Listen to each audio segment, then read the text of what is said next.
Hey guys, Goon here and welcome to another Automatons build for Helldivers 2. This build is known as the Bots Don't Scare Me build. Okay, so firstly let's take a look at the equipment. As usual, we're running the medium armor with extra padding. I personally prefer the white wolf because of how it looks, but you can use any medium armor with extra padding.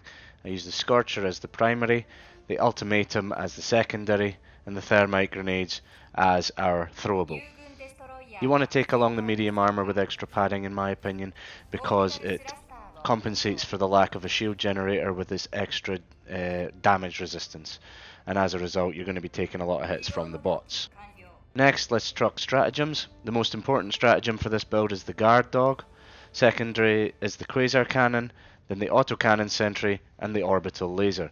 The guard dog is the most important aspect of this build because it makes you less inclined to be defensive and more inclined to be aggressive. Coupled with the medium padding armor, or extra padding armor, then you have the ability to push harder against the bots rather than turn and run. Up until now, the most effective tactic against the bots has been to turn and run, but with this build you'll find yourself being able to play more aggressively and as a result have a bit more fun with the bots. Okay, let's talk about the primary weapon first. That'll be the Scorcher. The Scorcher is good for its explosive damage against the bots, and it has a mild stun effect which can help you against the heavy devastators and rocket devastators. It also takes off the legs of scout striders, and it has enough damage to take down every mid-level bot and lower level bot. So you should be running the Scorcher also because it has a distance on it that you're able to defend yourself from the bots rather than having to get in close. The one weakness of the Scorcher is that it burns through ammo so quickly that you're going to have to keep feeding it on a regular basis. Now let's talk about thermite grenades. The thermite grenades are important because they're useful to take down fabricators. Initially, when you should be hop dropping on the fortress, that's the fastest way to take care of those fabricators. It's also good for hulks and tanks when you are waiting on your quasar cannon for cooling down from overheat. That way you're able to continue moving and just avoid them.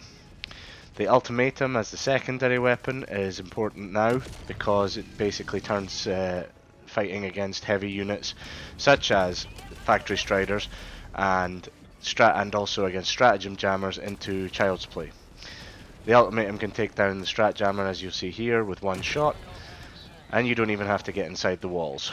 It does the same with detector towers, and you can also use it to take out fabricators in a pinch, but you're better off with the thermite grenade because the value of the ammo is higher on the Ultimatum than on a grenade. Now, as I said before, the guard dog is the most important stratagem with regard to this build. As you can see here, you don't actually have to worry too much about taking on enemies because its medium armor penetration will destroy everything up to and including heavy devastators and rocket devastators.